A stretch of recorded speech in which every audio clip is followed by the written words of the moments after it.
Hi guys, welcome back to Real Talk Vancouver, and today we are trying Mochi from Cake Yeah. We're going to be talking about multiple offers and some trendy topics.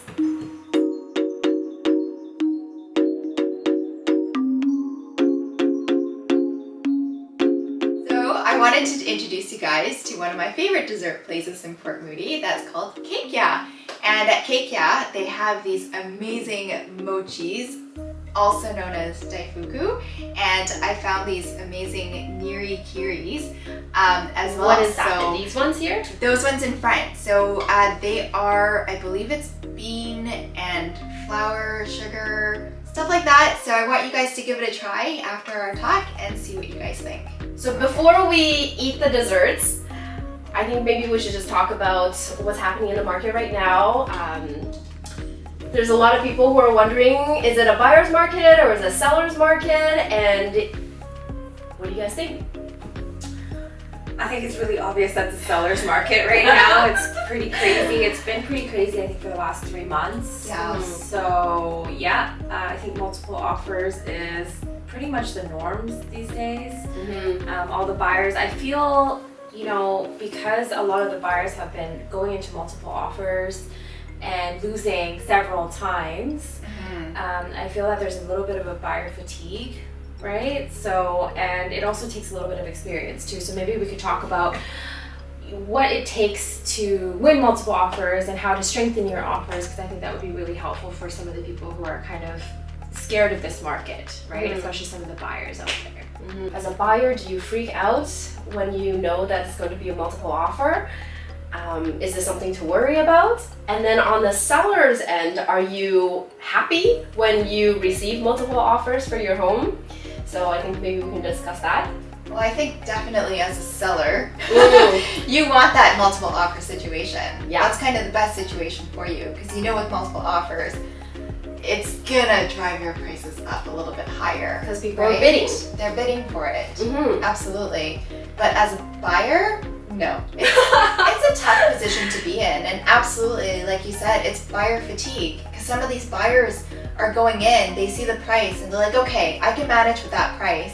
They put in an offer, but there's always going to be someone else that comes in just a little bit higher than them, or maybe subject free, right? And that's been going on a lot these days, is these subject free offers, which is also something that's been talked about quite a bit in the media, right? Yeah, for sure. So if I am looking for a home for my clients and I'm looking through all the listings, things like that, sometimes there are little indicators that it's going to be a multiple offer situation. So in that case, I would warn my client that this is probably going to be a multiple offer. So a lot of the times it could either be under the realtor remarks or the public remarks, where the seller's agent will list on there if showings maybe over the weekend, so maybe both weekends, like Saturday and Sunday. And on a Tuesday evening at 5 p.m. or 6 p.m. is when they will accept offers. Right. So when you see something like that, then it's very clear, very obvious that they're trying to create a multiple offer situation. My client did ask me what is a multiple offer, and I explained to her multiple offers is when you have many, more than one offer coming into one property at the same time. So usually that creates a little bit of a bidding war. So if that happens, then the buyer's agents will suggest to their buyers to put their best foot forward. So the best price you can offer, as least little conditions as possible. If they're comfortable with it, then maybe no subjects or very little subjects, or shorten the period of the subjects. There are also times where you could find out from the listing agent to get an idea of what their seller is hoping for. So if they want to close on the home a little bit earlier, or if they prefer to not have some type of financing subject involved in there. They can do inspection but no financing subject or something like that. This is something you can communicate to your clients. But basically putting the best foot forward, and it's more than one offer at a time. Do you feel that right now we're in this crazy multiple offer situation, or do you see the market changing right now? Because I know in the past couple months, some places have been crazy, right? Like there's been possibly 8 to 10 offers on that one home. Yeah. But in your opinion, what are you seeing nowadays? Okay, so nowadays I do feel like our multiple offers they've died down a little bit more. It's not as crazy as it was earlier this year. Right. Have you guys been in quite a few multi-offer situations? Yes. How was it? Were you on the It's not buyer fun, I side would or say. the seller side? I've been on the seller side multiple times, like especially this year. On the buyer side, it's a lot of emotions, right, for the buyers and for them to keep on losing and losing. But maybe we should talk about how to strengthen up your offer, right? So, I mean, as agents, we can say, hey, it's better for you to go no subjects, but it's very important for you to check that, you know, you are able to go no subjects, right? Sometimes people have mortgages. Most of the time people need mortgages, and you do need that time for your mortgage to, even though it's pre-approved, you need to make sure that the appraiser goes in there and that it is worth what it is, and that with this property you are able to get your financing. So when you're not able to go no subjects, what are some things that you could do to win, right? Because you do need to be protected. You can't just go in blindly. A lot of times you can get in trouble for that. So oftentimes I'll tell my clients, like, hey, if you need to go in with subject to financing or any subjects, the more subjects you have on there, the weaker your offer is going to look compared to the other no subjects.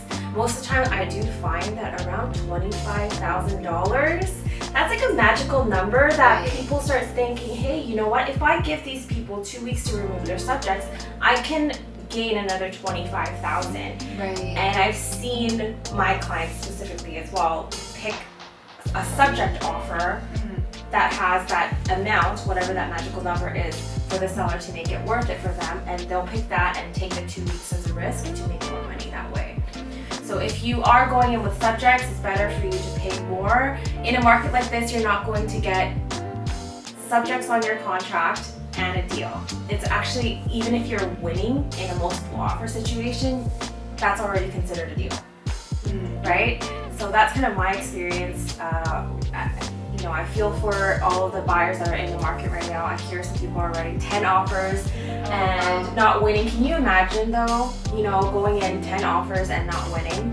You start to feel kind of tired, right? Yeah, absolutely. And then the prices keep on going up. So the more offers you write, it just keeps going up and up. And so now when you were able to afford this really nice house 3 months ago, now you're gonna have to go a lot less nice.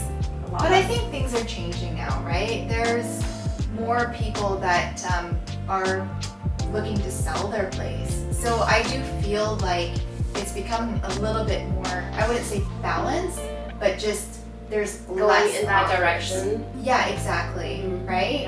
Yeah, because I think a lot of people are thinking, oh, hey, it's a good time to sell. Okay, so we're gonna dig in and try out this dessert. Okay, so what is this one? So that one is a chestnut. Chestnut, okay, Yeah. and then this That's one? just original. Original, so red bean, Red bean inside. okay, and then strawberry, obviously, Yes. and then red bean in these. Some sort of bean. I don't know. We have to try. Okay, which one do you guys want to try? I would love to try the strawberry. Yes. Okay. I like chestnut, so I'm gonna go for the chestnut. Okay, great. I'm gonna take my chance and go with the purple one and see what's inside. Okay, sounds good. Go first. I'm so curious.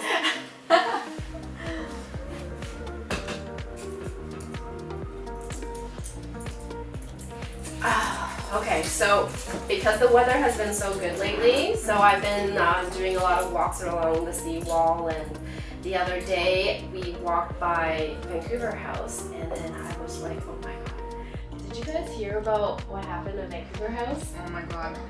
Yeah, I actually saw a lot of videos on TikTok. Oh, yeah? And it seemed to be like pouring. It was crazy. I heard it started from the 29th floor and then it went down 9 floors or something like that. And it was like this much water. Can you imagine? Just like, it's such a nice apartment It building. is. Oh, it's won awards. Yeah. So when did Vancouver House actually When close? did it flood? No! When did they finish Vancouver House? And I know it flooded sometime in April. So I believe it's only been maybe a year old.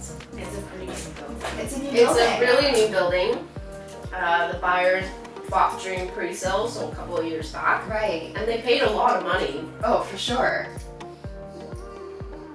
Of course, nobody. How is it? I think strawberry is good. So what's inside that one? It's red bean. Oh, yum. It's really good. Oh, this one has red bean inside and then it just has strawberry on top. Oh, I love it. Good call, Gina. Good call. So yeah, I think we have to talk about insurance, right? Like what happens when this happens, and was it something that, like, why was there water coming out? I believe it was, what I read online was that there was a water gasket that broke. Right. So then water started pouring out and it wasn't stopped early enough. So Oh my all of the goodness. water just came through into the common area and the hallway, through the Right. elevator shafts. So all the elevators were damaged, water damaged. And of course it's inside everybody's homes because we all have like wood flooring, drywall, all this stuff is going to get damaged if there was any type of water leak. Right. So I believe it affected about 17 units, 17 homes. Oh my gosh. I can imagine. Not, floors or 17 homes? I think 17 homes. Yeah. But it really affected the entire building because if you think about it, the elevators were not working during that time. Right. So even if you lived on the floor above the flood, Oh my. how are you going to get back home? Are you going to climb the staircase to get back home because you can't use the elevator? Right. That's unreal. So how building insurance usually work in high-rise towers is that there are two different types of insurance. There would be the building insurance that your strata will purchase for everybody in the building for the common areas. So things like your hallway, your underground parking, your elevators, lobby, amenity rooms, things like that.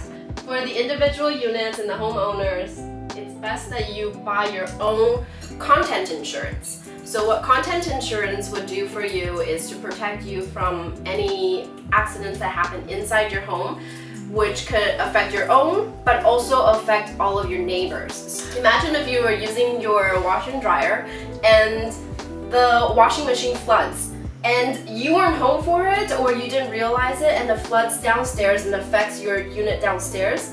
So your content insurance will include things like third-party insurance, coverage for any damages that you cause, and especially if it's nothing to do with the building common areas.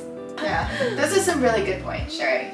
Yeah, I think everyone needs to know a little bit more about insurance, especially for condos, because it is such a hot topic right now, and with insurance rates skyrocketing. Like a lot of places, it's doubling. It could even be tripling in some places. And I've heard some buildings aren't even getting insured.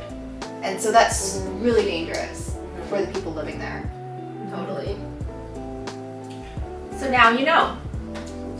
What do we think about the food, lovely ladies? Okay, well, I'm gonna give Mochi. I love Mochi, so 2 thumbs up. Yeah, I give it 2 thumbs up. Me too. Mochi is like one of my favorite desserts. Me too. 2 thumbs up. Yay! Thank you so much for joining us today. We hope you enjoyed our Kekia, talking about multiple offers, as well as our Vancouver House gossip. Join us next time for some more fun topics.